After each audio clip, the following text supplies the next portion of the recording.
ओम शांति। आज 30 जनवरी 2023 है और रिटर्न जर्नी करने के लिए बाबा हमें रोज़ जो अव्यक्त इशारे दे रहे हैं, एकाग्रता के लिए, एकांतवासी बनने के लिए, तो अल्टीमेटली ये सब कुछ समेट कर हमें प्रैक्टिकली एक के साथ वापस अपने एक घर में जाना है। ये समेटने की शक्ति हमारे पुरुषार्थ में भी है और यही रिज़ल्ट भी हमारा आउट करेगी, रिज़ल्ट भी हमारा सबके सामने लाएगी। इस समेटने की शक्ति के प्रति ही कैसे इसे बढ़ाएं, आइए सुनते हैं आज के बाबा के अव्यक्त इशारे। समय प्रमाण, अब संकल्पों को समेटने की शक्ति धारण करो। संकल्पों के विस्तार का बिस्तर बंद करते चलो, तब औरों के संकल्पों को समझ सकेंगे। नैनों के इशारे से भी किसके मन के भाव को जान लेंगे। जैसे बाप दादा के सामने आते हो तो बिना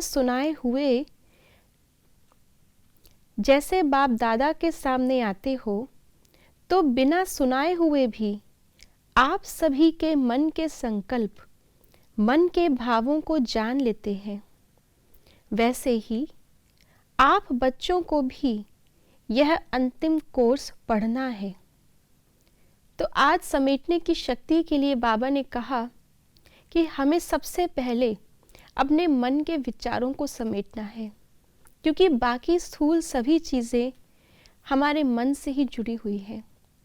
दुनिया में भी कहा जाता है कि कौन कितना ऑर्गेनाइज्ड है, कौन कितना व्यवस्थित रहता है। अगर ये देखना है तो उसके सामान को देख सकते हैं। उसकी अलमारी, उसकी टेबल बता देगी कि वो मन से कितना नीट और क्लीन है, कितना ऑर्गेनाइज्ड है।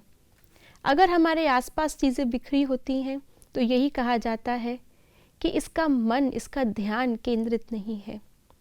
इसलिए इस मन को समेट कर रखने से स्थूल लेवल पर भी हमारे सारे कार्य सहज ही सिमटते जाएंगे, अर्थात संपूर्णता पर पहुंच करके समाप्त होते जाएंगे।